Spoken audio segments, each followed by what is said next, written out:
dugulako, norberak bakarrik minez ospatzen ditugulako, ez gaude gunkarietan tabernan.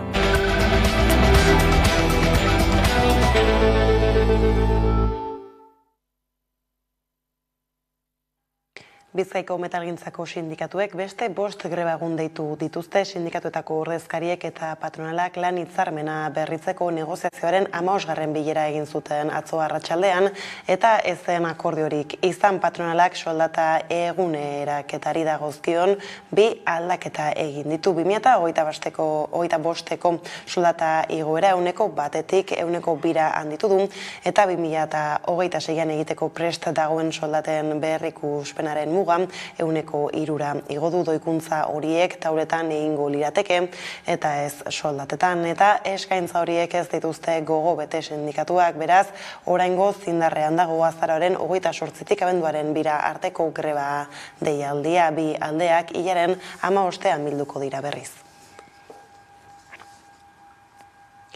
Arratsaldeon guztioi, iragan hasteko grebaren ondoren ikusmin handia sortu du atzoko bilerak. Patronalaren erreakzioa zein izango zen ikusteko zegoen eta negoziazioan aurrera pauso bat egon zitekela espero zen bilera, baina ez zen ordu betera iritsi.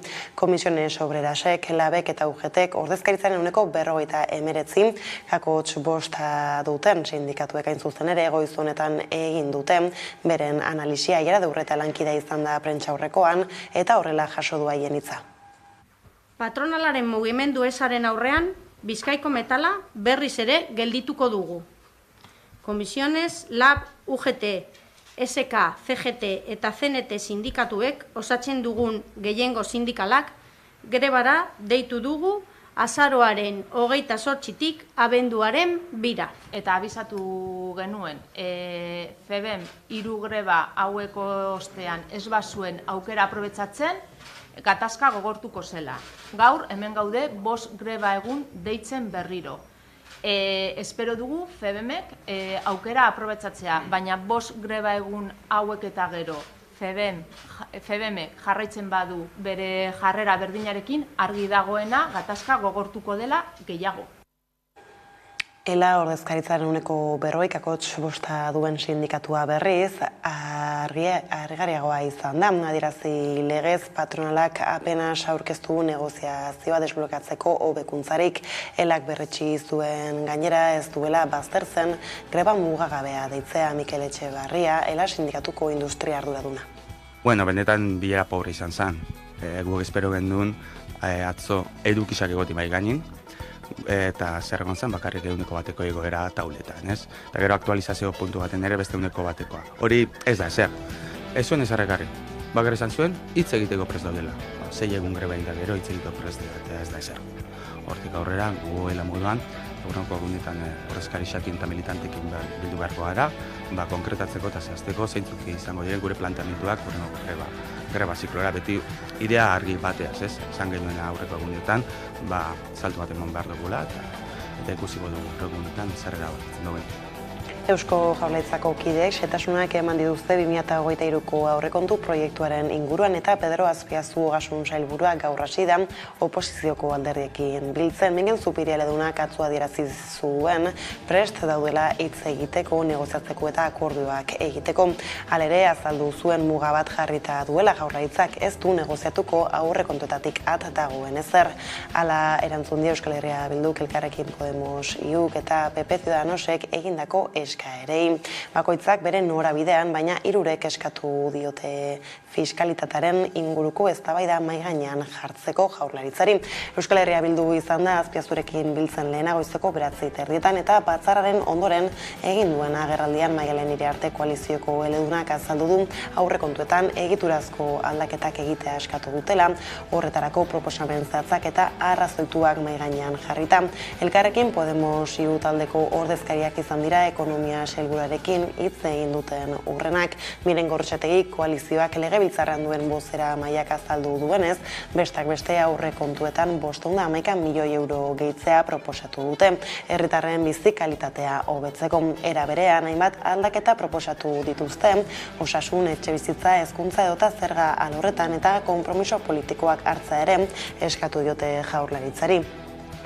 Azkenik, PP Ciudadanos taldeak bere aldetik iragarri du intentziorik onenarekin joan dela bilerara, baina ez du uste Jaurlaritzak ezer aldatzeko eta oposizioaren proposamenak aintzat hartzeko borondatea duenik. Popularrek ere fiskalitatearen inguruko proposamena eraman dute batzarrera. Bestaldetik, ia urte erdi 3. graduan eman ostean, 2. graduan sailkatu eta ondorioz espetxera bidali zuten berriz iragan astean Auzitegi Nazionaleko espetxe zaintzako Auzitegi Nagusiak aginduta, Aitor Esnaola Donronsoron legorretarra. Ez da azken hilabeteotako kasu bakarra izan eta litekena da hauek azken kasuak ez izatea kontuan hartuta, 7 helegite gehiago abiatu dituela fiskaltzak erakundek onartutako 3. graduan aurka, foro sozialak, sarek edo Euskal Herriko eta Espainiako hainbat legelarik salatu dutenez, Auzitegi Nazionala presoen gizarteratzea blokeatzen ari da.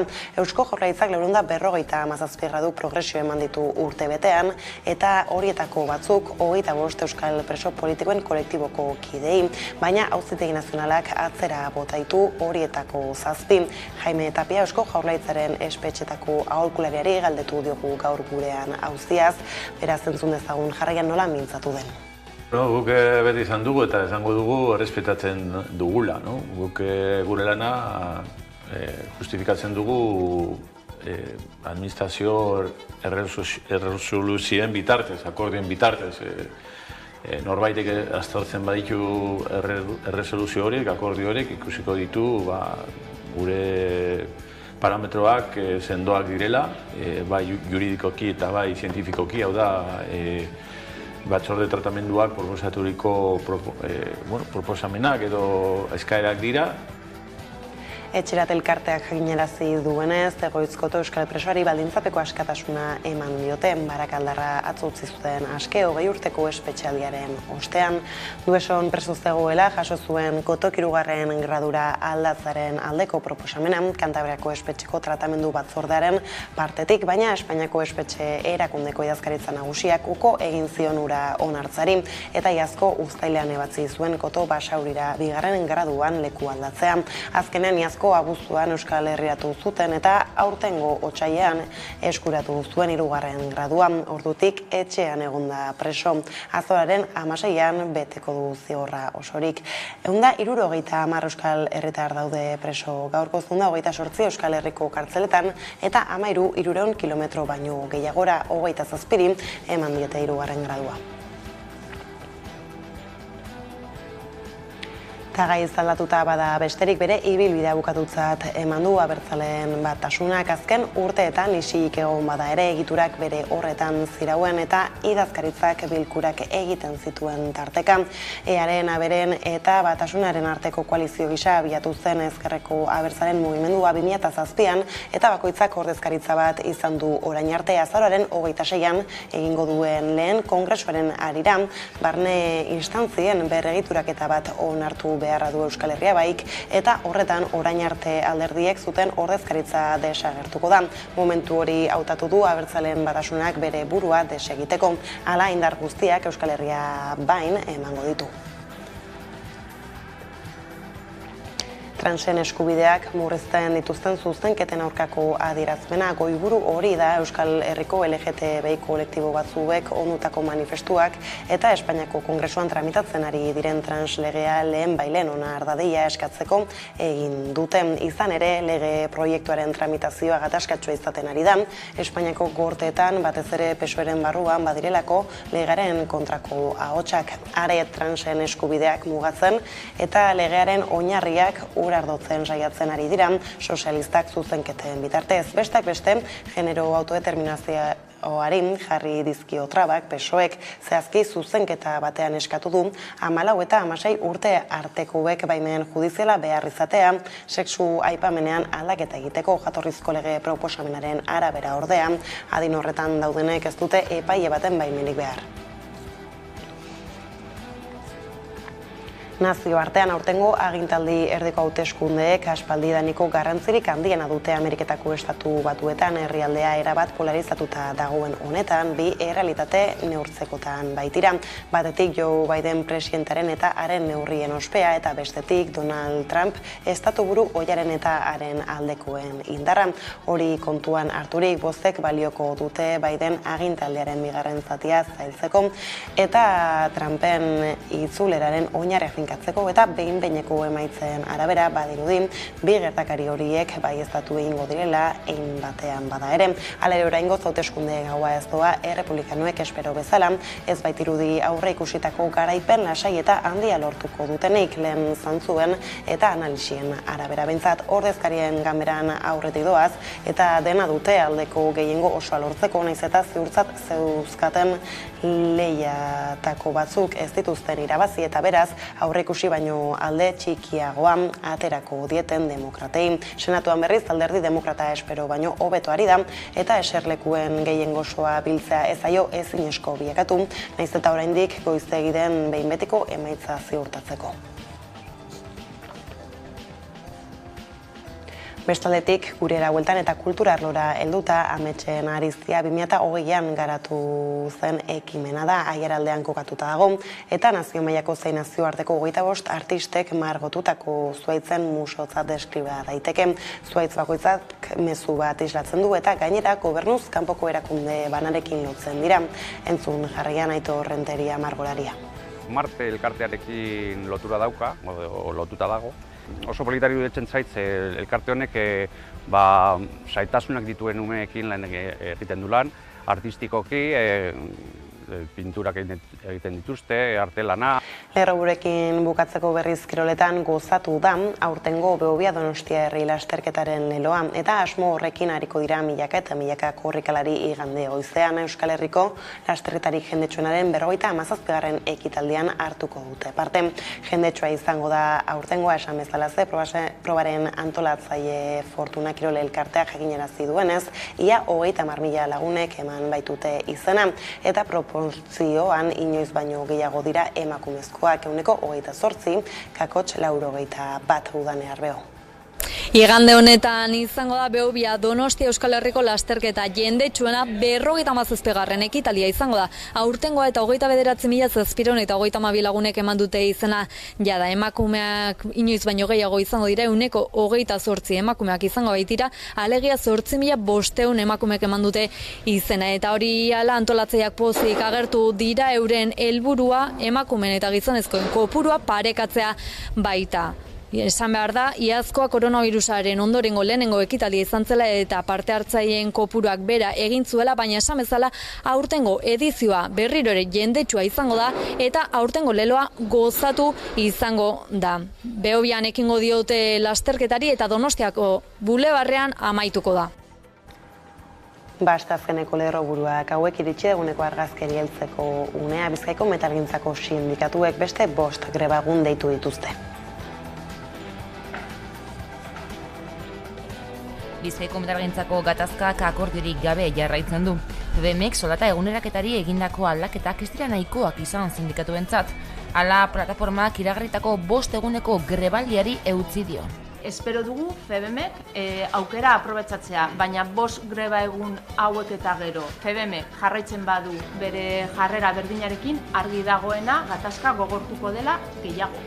Elak ez beste Bizkaiko metalgintzako sindikatu guztiek grebara deituko dituzte sektoreko langileak. Bada, ela beraldetik ere mobilizazioak gogortzeko prest agertu da.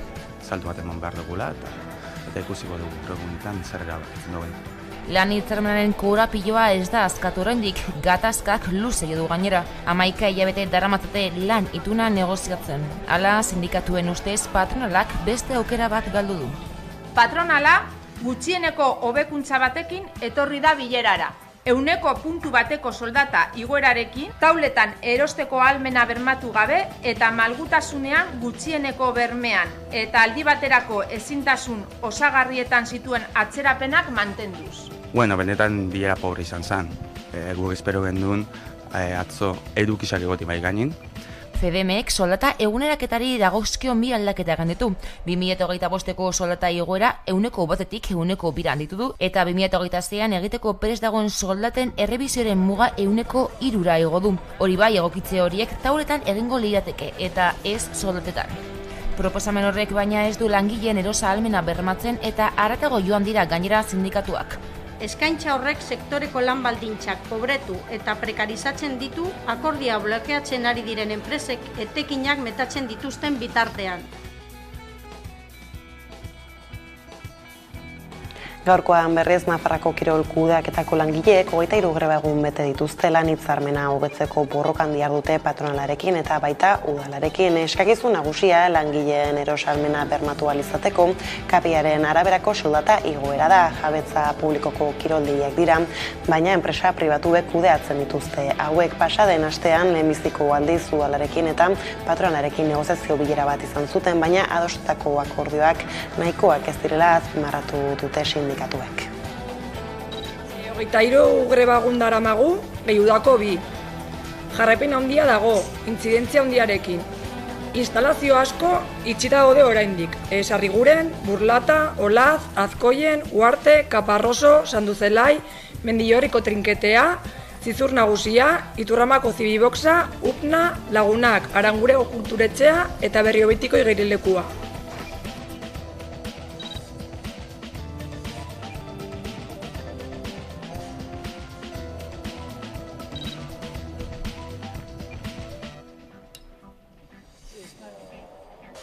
Patronalak proposamena hobetu du, baina erosteko ahalmena bermatzetik urrun eta monitoreak kanpo utzi ditu.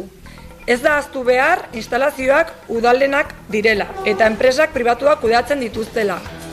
Proposamen zehatzak behar ditugu mahai gainean, patronala eta udalen aldetik.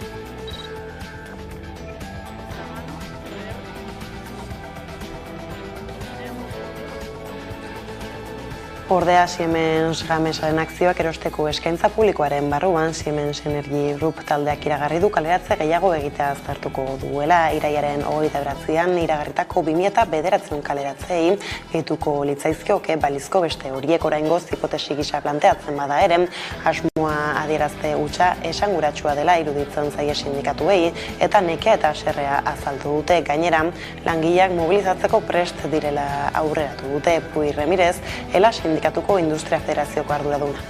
Eta lotxagarria da ere, prentsa bitartez jakin behar izana, enpresak kaleratze gehiago egiteari atea ez diola izten. Hori alde batetik.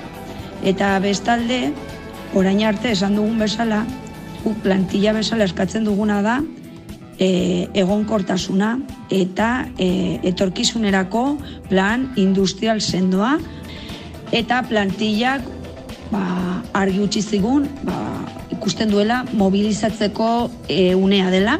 Oraindik ez dugu zehaztu noiz, baina seguruenik datorren astetik aurrera mobilizazioari ekingo diogu. Ekonomia arloko beste ertz batzuei helduta berriz aipatu dugu ere Eusko Jaurlaritza eta oposizioko taldeak Vox izan ezik gaur hasi dira 2023ko aurrekontu proiektua negoziatzen.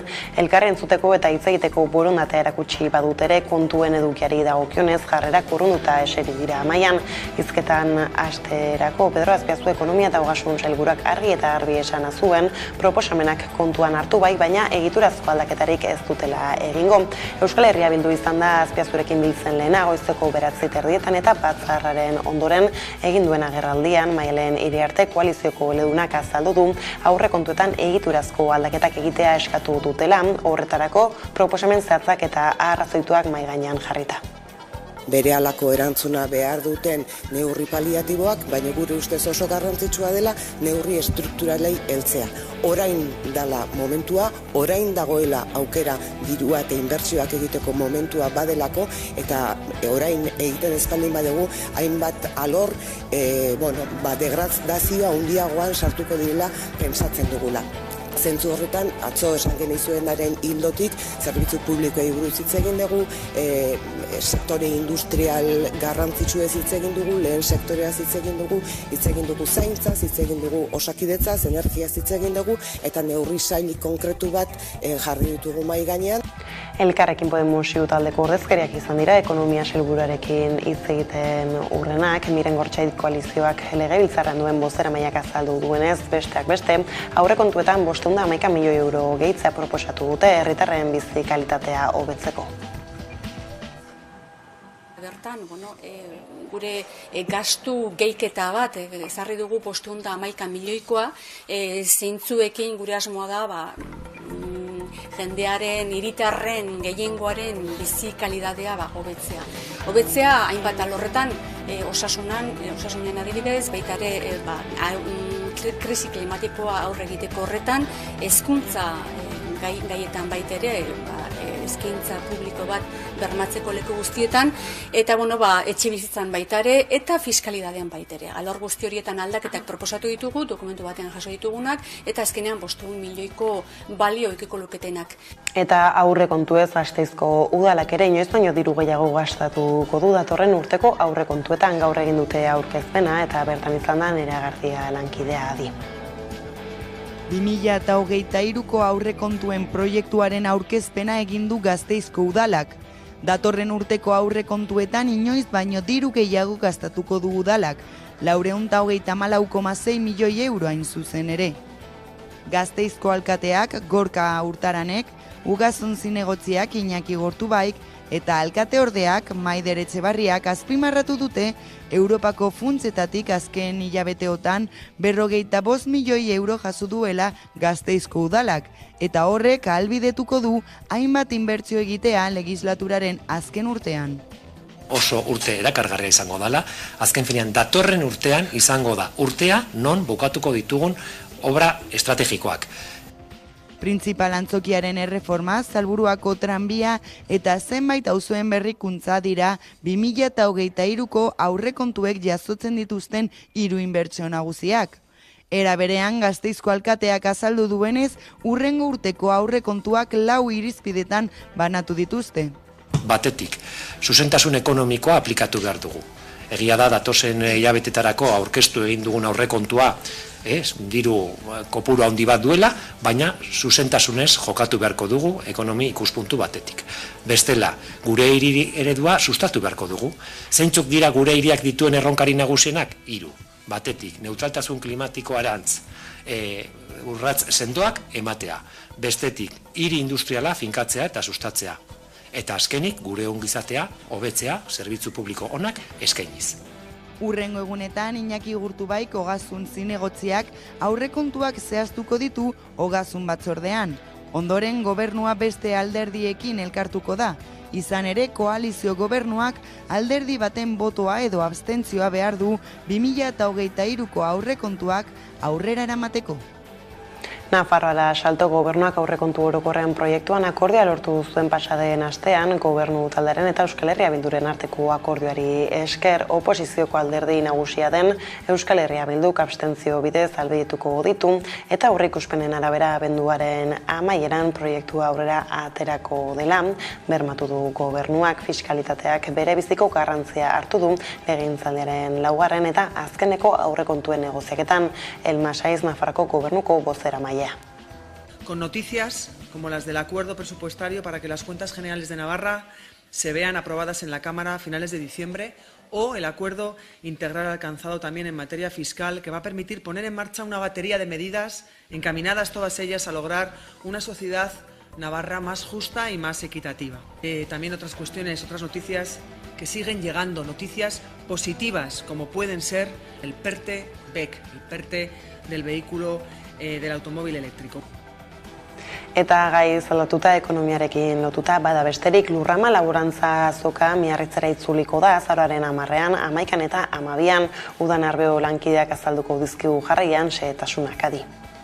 Pirinioetako mendien omenez bizi den mendiaren alde Lelopean Lurramaren 17. edizioa egingo da ostegun honetatik larun batera bitartean, eta aurtengo xede nagusia izango da mendiak laborarien eta etxaldeen bizimoduan duen garrantzia jendeari ezagutaraztea. Testuinguru honetan 11 bertan izango da Biarritzeko irati aretoan, eta bertatik Kanaldude telebistarekin batera saio berezi eskainiko dute ostiral honetan Gaueko iluntzeko 8:00 9:00 bitartean. Bertan solasaldiak, erreportajak edota elkarrizketak ikusteko aukera izango zuen, beraz, piztu 11 eta bat egin lurra.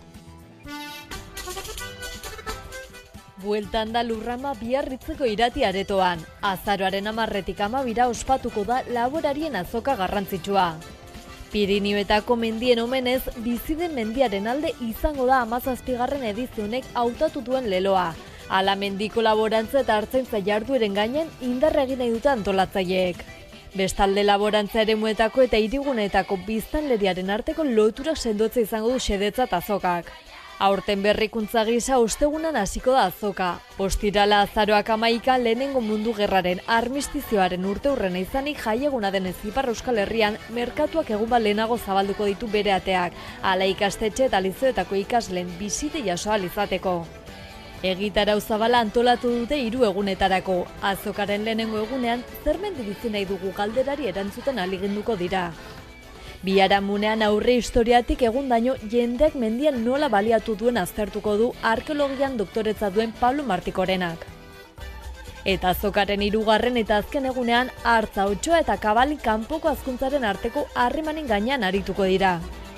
Hain justu mendiak etxaldeen eta laborarien bizimoduan duen garrantzia jendeari ezagutaraztea izango da aurtengo Lurrama edizioaren xede nagusia. Pirinioetako mendietan hazkuntza eta artzaintza dira jarduera nagusiak. Lurraldearen egitura eta baita nortasunaren ikuspuntutik ere garrantzi handia du mendiaren zaintza hartzeak. Hala nola garbiketa eta manteinu lanak bermatuz. Testuinguru honetan 11ak Kanaldu Herri Telebistarekin bat egingo du eta ostiralean saio berezia eskainiko dute zuzenean Biarritzeko irati aretotik. Arratsaldeko 8:00 9:00 piztu 11 eta bat egin Lurramarekin. Elkarrizketak, solasaldiak, erreportaiak eta gehiago zuzenean Biarritzetik.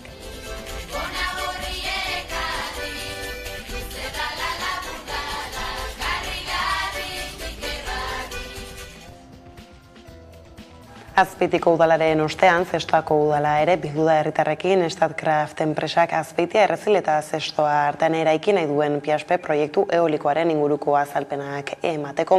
Azpeitiko udalak esan zuenez ez daude proiektuaren alde itxu-itxuan, baina nabarmendu zuen klima larrialdiaren aurrean ekiteko garaia dela eta Statkraften proiektuak eredu propio bat lantzeko aukera eman dezakela, jabetza partekatuaren bidez.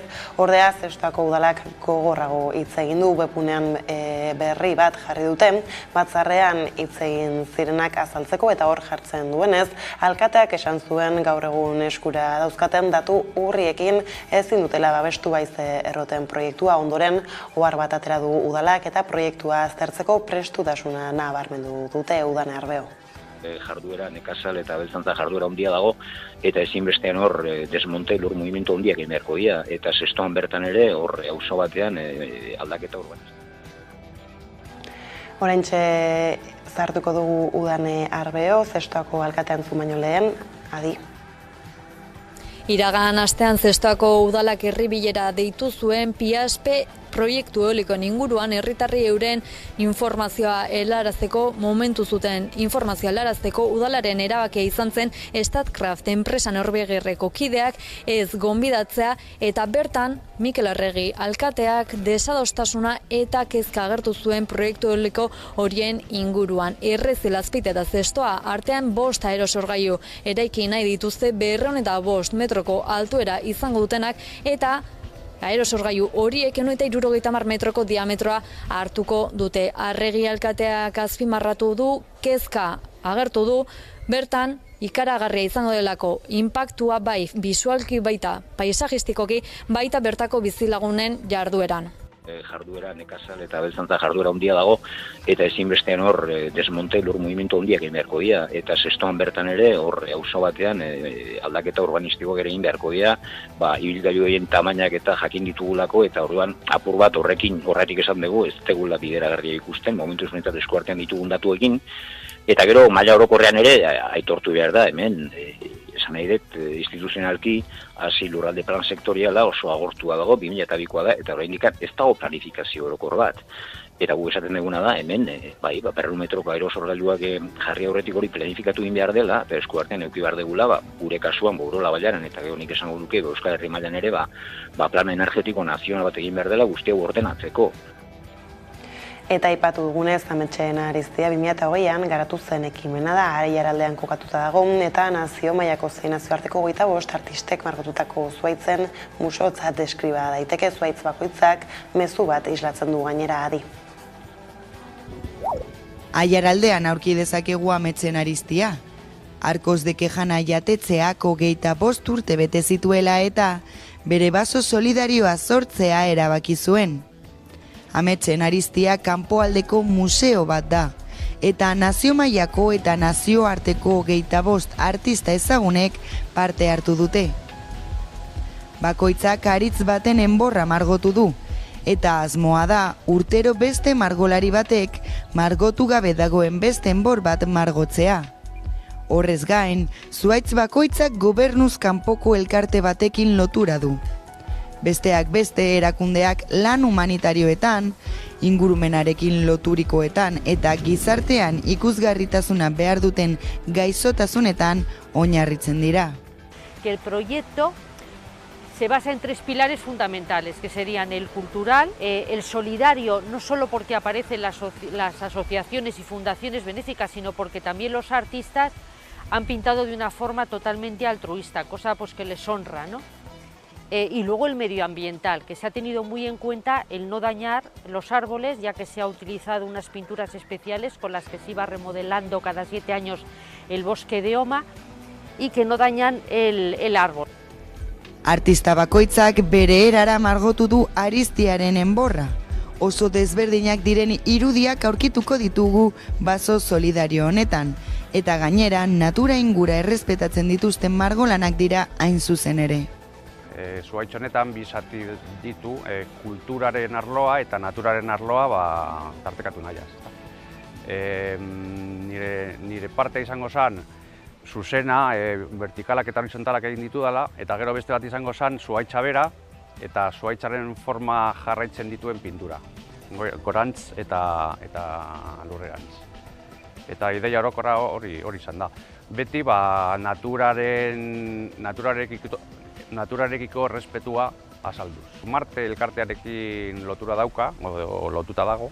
Oso politari dudetzen zaitz, elkarte honek zaitasunak dituen umeekin lan egiten du lan, artistikoki, pinturak egiten dituzte, artelanak. Hor gainean ikusten da globo terrakioa, eta globo hori desagertzen ari da, eta desegiten, hori representatzen du mundu klasikoa, kultura klasikoa, filosofia, literatura, eta hezkuntza plangintza guztietan desagertzen ari da.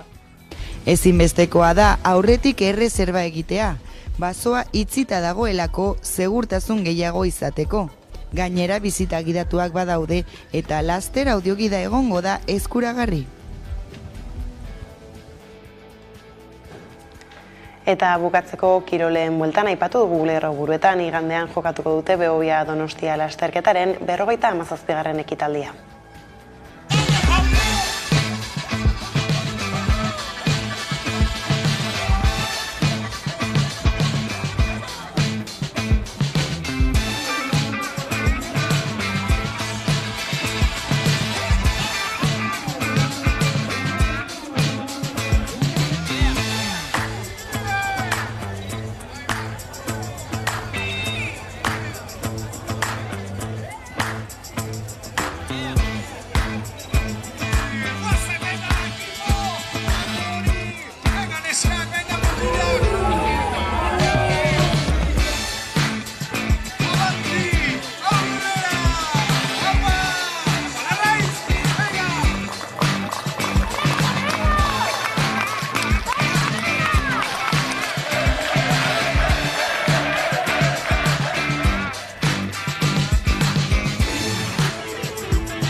Eta gaurko berriak horrela direla iritsi albistegiaren bukaerara lerro guretan aipatu bezala, gaurkoan Jaime Tapia Eusko Jaurlaritzaren espetxetako aholkularia izan dugu magazinean, gonbidatu nagusi gisa kartzelen kudeak eta izpide, bada elkarrizketa berreskuratuta agurtuko zaituztegu gaur eta honekin besterik ez zure aldetik, hauek izan dira eguerdiak guran aurrutzi dituena guztiak eta gehiago nahi duzen aldiro 11.eus atarian, ondo izan eta bihar arte.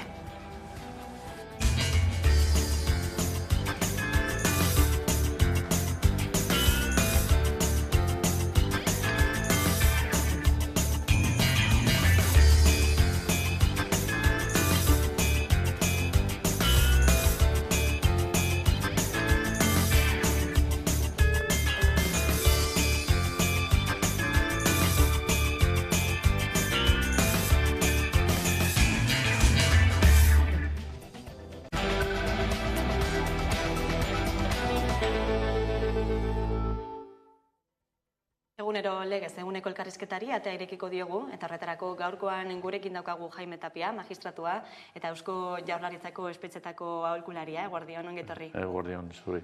Dagoeneko urte bat igaro da Eusko Jaurlaritzak espetxeen kudeak eta bere gain hartu zuenetik, zenolakoa da balorazioa orain arte? Bueno, gazi gozoa, beti, eta autosatisfazio zer hori gabe. Gauza gonak egin ditugula, pentsatzen dut, eta gero, beste gauzak egiteke daude, baina egingo dira. Nik uste dut aurrera pausoak eman direla, baina urteak beharko ditugu pixka bat dena borobiltzeko. Zein ere mutan eragin daiteke, kontuan hartuta ez, espetxe politika oraindik ere estatu mailan egiten dela? Nik uste dut adibidez, hirugarren graduetan edo erdi askatu zenean deritzo erregimenetan. Pentsatzen dugu poliki-poliki hasien dela kopuru hori, portzentai guke hasia batean planteatzen genuen 40ko portzentaia hori, zehazteke non finkatuta edo lortuta egongo zen. Baina, poliki-poliki hasien gara, ja horretarako ere etxebizitzak antolatu ditugu hirugarren sektoreko erakundekin, beraiek antolatzen dute, guk pixka bat ordaintzen eta ikuskatzen ditugu, eta hasien du lekin, eta hori da, nik uste dut poliki-poliki zenbait ere mutan, espetxetan ere, ikusten ari da gure politika eta gure jarduna. Izan ere datuak ikusita ez, urte beteko epe honetan Eusko Jaurlaritzak 457 gradu progresio eman ditu, eta horietako batzuk 25 euskal preso politikoen kolektibokoak dira, baina gertatu izan da baita ere Audientzia Nazionalak horietako batzuk atzera botatzea. Guk beti izan dugu eta esango dugu errespetatzen dugula.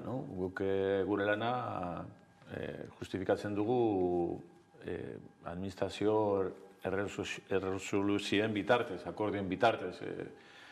Norbaitek aztertzen baditu erresoluzio horiek, akordio horiek, ikusiko ditu gure parametroak sendoak direla, bai juridikoki eta bai zientifikoki, hau da, batzorde tratamenduak proposaturiko proposamenak edo eskaerak dira, beraiek profesionalak eta gainera adituak dira, eta guk beren proposamenak aztertzen ditugunean, eta bere iradokizunak eta beren eskaerak onartzen ditugu.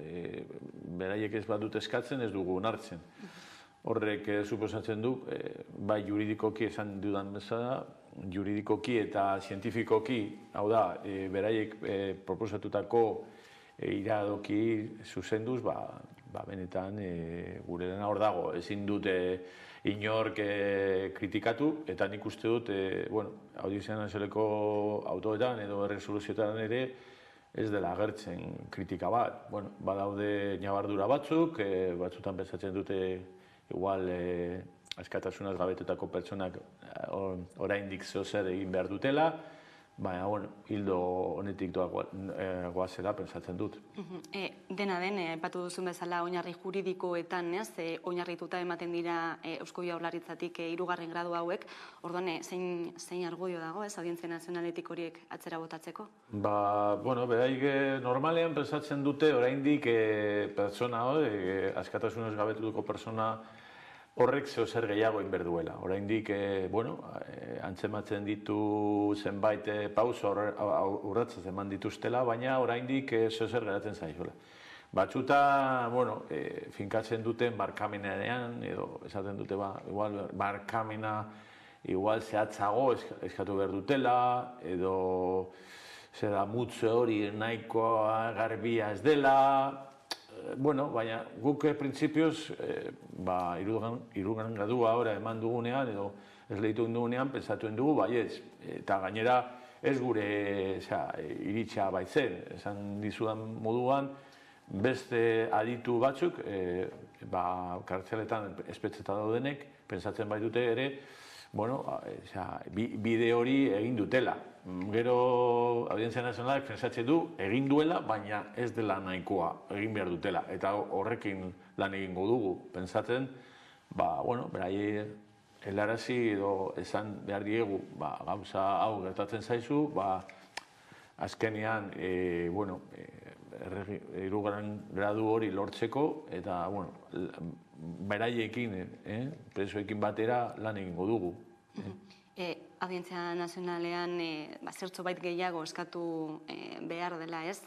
Aipatu duzu, uste duzu, gurean ere horrelakoak badaudela, esparru judizialean, horrelako sektoreak badaudela?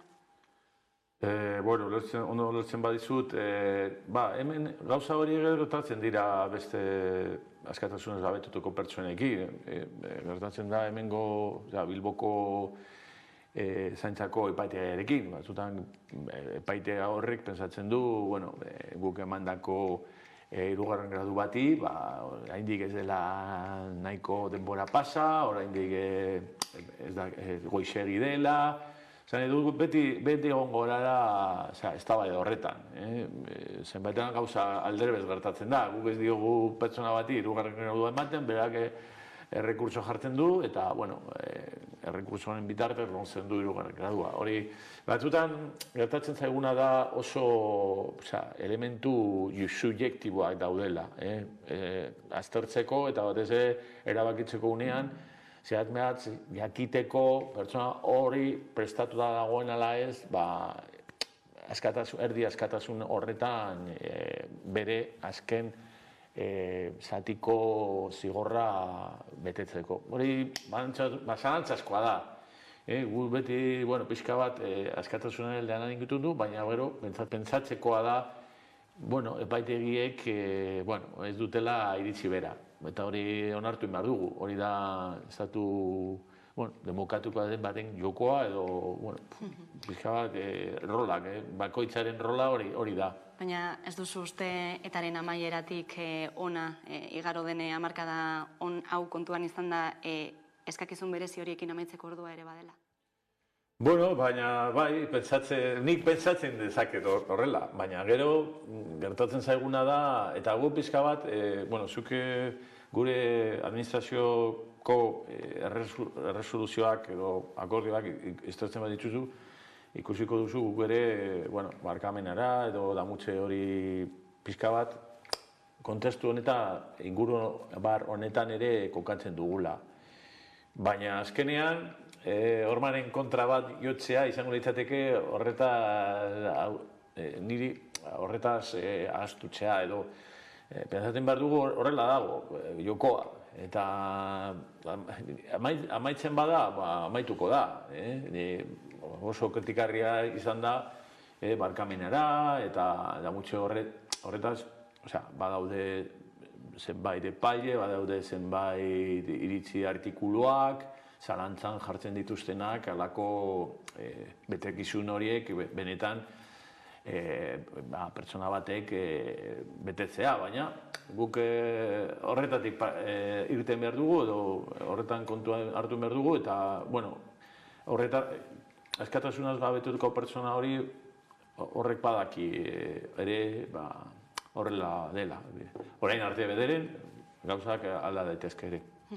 Espetxetako zuzendaritzak esan du Langrez bideari jarraituta agian berrezarri daitezkela biktimen eta biktimarioen arteko bilerak. Aurrerapenik alda horietan? Bueno, guk hasieratik esan genuen, benetan justizia restauratiboak deritzona martxan jarri nahi genuela, eta horretan gaude. Nik uste du ja oso gutxi geratzen dela martxan jartzeko.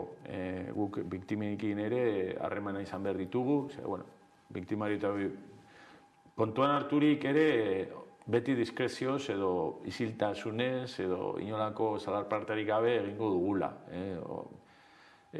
Nahi biktimarioek eta bai biktimek ez dute egunkarietan edo berrietan agertze.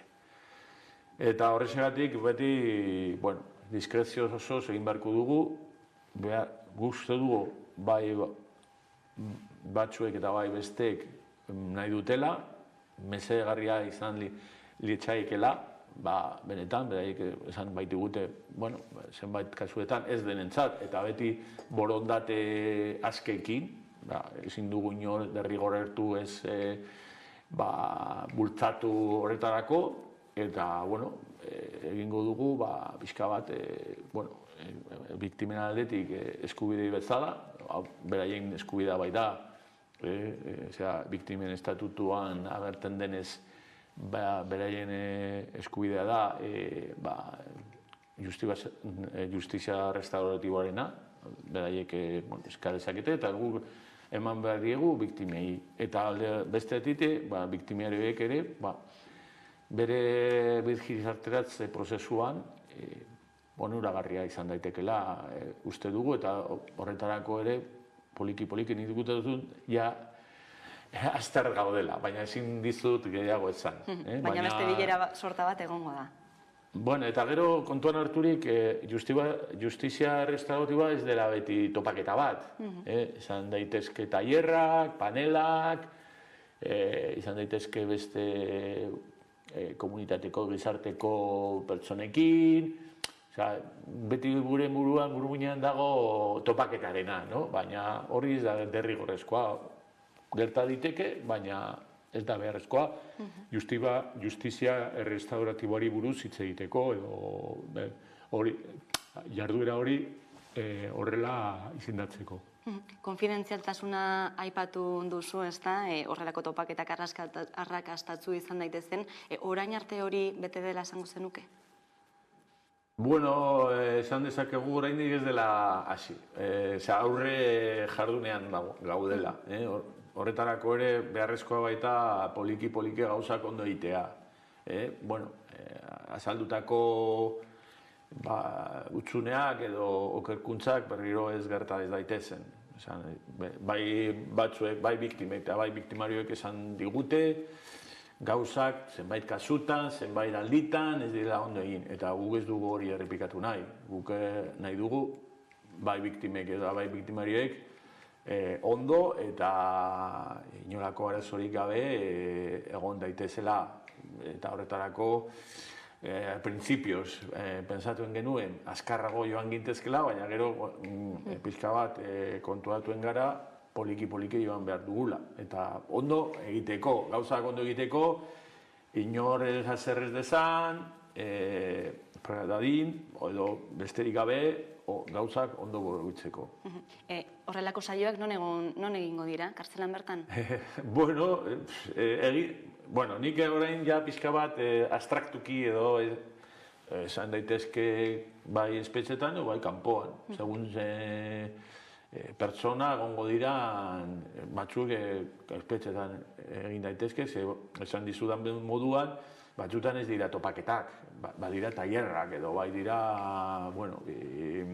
zirkulak deritzonak. Horretarako, eta guk ere pentsatu dugu zenbait pertsonak, adibidez, hirugarren graduan daudenek, igual nahiago dute edo pentsatzen dute beraientzat ere komenigarria dela, eta naiz eta, eske ez da beharrezkoa ezerentzat, hori da pertsona bakoitzeko bere alde batetik, bere dolumina edo bere sentimenduak pixka bat azete betzeko eta pixka bat mitigatzeko duen dolua edo deno ditxora. hori da azkenean. Horretarako, egon daitezke kanpoan, ala espetxetan. Segun zein izango den, pertsona, biktimarioak, esan nahi dut, edo, bueno, eta egon daitezke. Lehen ere, eta beste herrialdetan ere, kanpoan egon dira, beste kasutan barruan, bueno, hori erabakiko da, segun pertsonengan, arabera, no? Pertsonengan. Justizia restauratiboz ari zara, ura posible dela uste duzu euskal presoentzat salbuespenezko legedi bat ezarrita dagoen bitartean? Hori, bueno, batzuek pentsatzen dute ezetz, guk pentsatzen dugu baietz.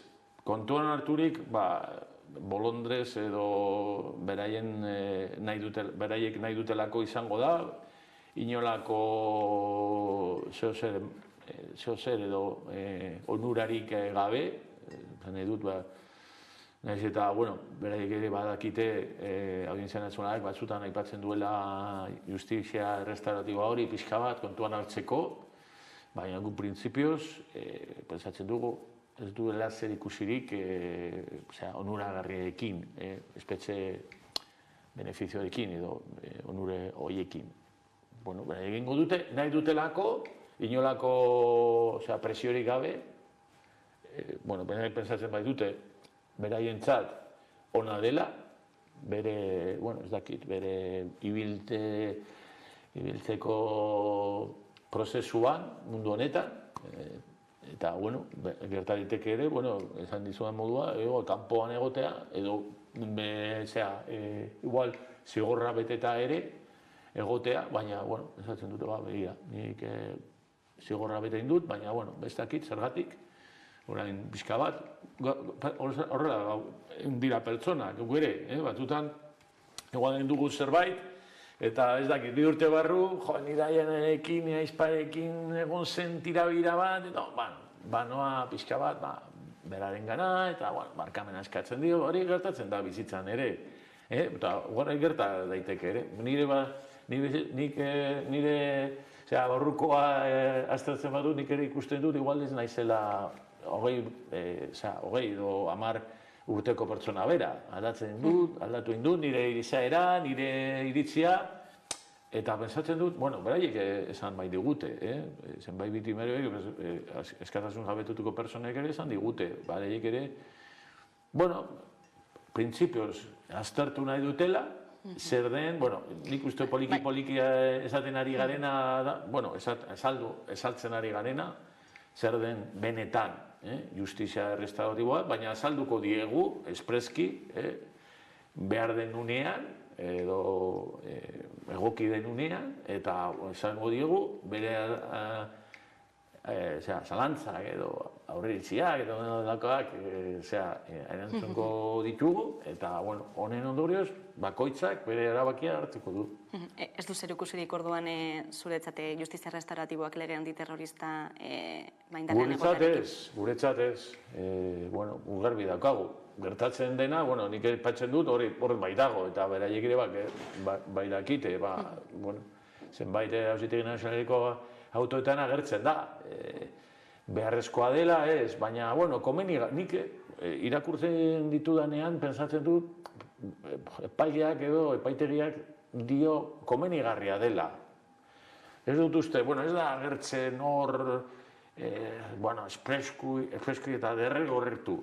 Bera epaileek ere badakilako ezin duela derrigorrertu, edo pixka bat bortzatu, edo ez daki zer, beraik pixka bat proposatzen du bide hori, eta bakoitzak erabakiko du.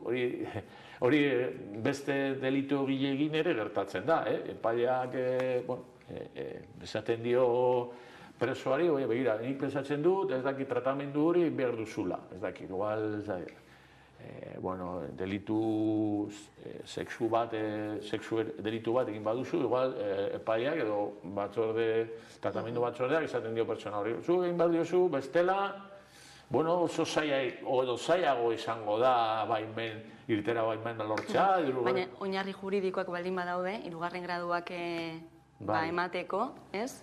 Baldintza bezala hartu daiteke ez? Guk eman ditugu 3. graduetan, beti pentsatzen dugu, betekizun edo bete behar legalak betetzen zirela, bestela ez genien emango. Gero gertatzen zaiguna da, batzutan ez dutela errekurritu. Beste batzutan gertatu egin da, fiskalak errekurritu egin duela, baina epaileak esan dio ezetz. Eta beste batzutan, epaileak esan dio baietz errekurso horri.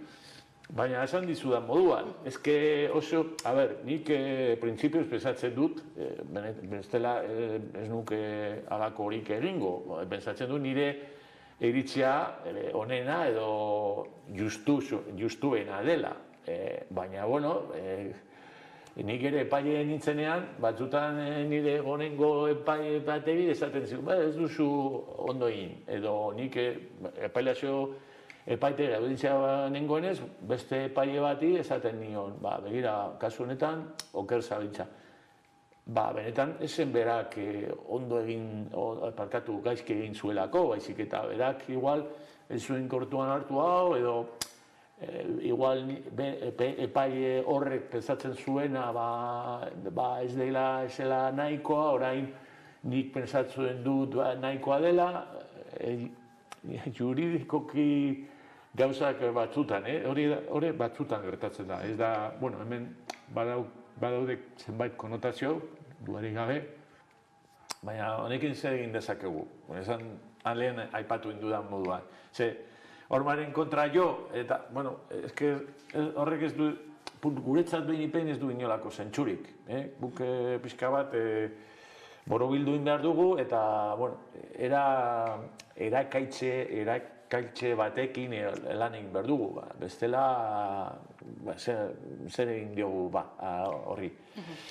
Frustrazio lortu, edo... hori da gure iritzia.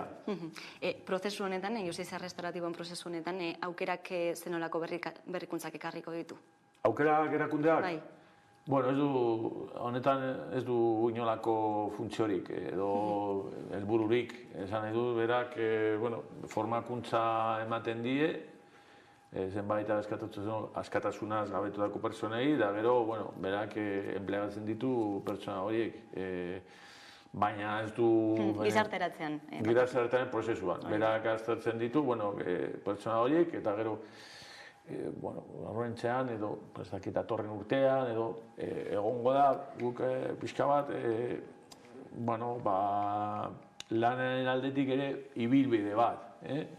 Pertsona horrek zenolako gaitasunak dituen, aztertuko dituzte, aukerako arduradunek, eta hora kontutan harturik, batzuk ez dute inolako gaitasunik, horrela da bizitza, horrela egoera, eta batzuek badituzte, eta honekin lan egiten, bereik, pixka bat, itinerario, ibilbide bat egingo dute, pertsona lan munduan, birgizarteratzeko orduan. Eta gero, beraiek ere, egin behar dutena, eta egiten ari direna da, zenbait formakuntza, presoentzat, eta zenbait lanak ere ematen dituzte tailerretan.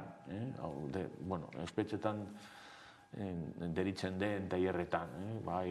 Kafeteri batean, ekonomato batean, edo zenbait enpresek espetxen barruan badute ere tailer bat gauzak montatzeko edo antolatzeko. Beste gai bat ere bada, gaixotasun mentalaren gure gizartean eta espetxetan ere nabaritzen dena, ez? Nola eragingo zaio honi Eusko Jaurlaritzaren aldetik? Guk lan egiten ari gara, alde batetik osakidetzeko ardurarekin, beraiek azkenean guk hartatzen gaituzte, eta beraiek guk bete izaten diegu beraiek esaten digu beraiek pazienteak direla. Azkenean egon dira kanpoan, orain barruan, gero ertengo dira, baina gure kasu honetan pertsona bat gaixorik badaude bere buruz, beraiek hartatzen behar dute. Eta hori da gakoa. Pizka bat, pertsona hori espetxan edo kanpoan, hirugarren graduan, edo erdea askatasunen dagoenean, pertsona bat da, biztanle edo hiritar bat, eta hartatu behar dena. Berak buruz ondo ez badago. ondo ez badago. Gero, hartatu behar dugu zenbait hirugarren sektore erakundekin. Zenbait kasutan, pertsona horiei beste laguntza bat emateko, Osakidetzeko ardurarekin batera, lantalde edo kolaborazio eginez. Eta gero, familiekin ere, datorren, ja badaude familia keskatuta, bere, zenidentzat sustengo eman nahi dietena, eta horretarako ere prest gaude, eta datorren urtean ere, aurrekontuan abarituko da guk ere familia hori lagundu nahi diegula. Eta hori da pixka bat borobildu, Osakidetza, 3. gradu erakundeak eta gero familiak. Deno batera, azkenean oso gai garrantzitsua bai da osasun mantelarena. Amaitzeko azken galdera ere, Euskal Espetxetan dagoen langile faltaren aurrean zenbide hartuko da?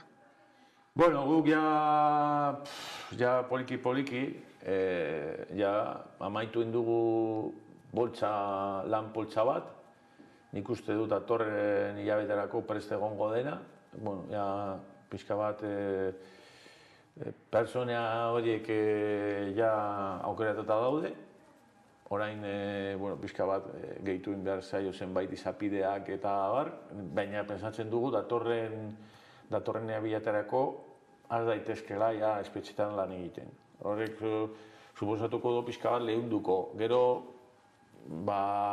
hori da guk hartuen genuen herentzia bat, esan dezakeguna, eta horrela poliki-poliki, gauzak konpontzen ari dira, zenbait aparteko orduekin, eta nik uste dut lan poltsa hori mesedegarria izango dela, dagoen arazoa konpontzeko. Jaime Tapia magistratua eta Eusko Jaurlaritzaren espetxetako aholkularia, eskerrik asko gaurkoan Hamaika Telebistara gerturatzeagatik. Zuri eskerrik eta hurrengo arte. Hurrengo arte.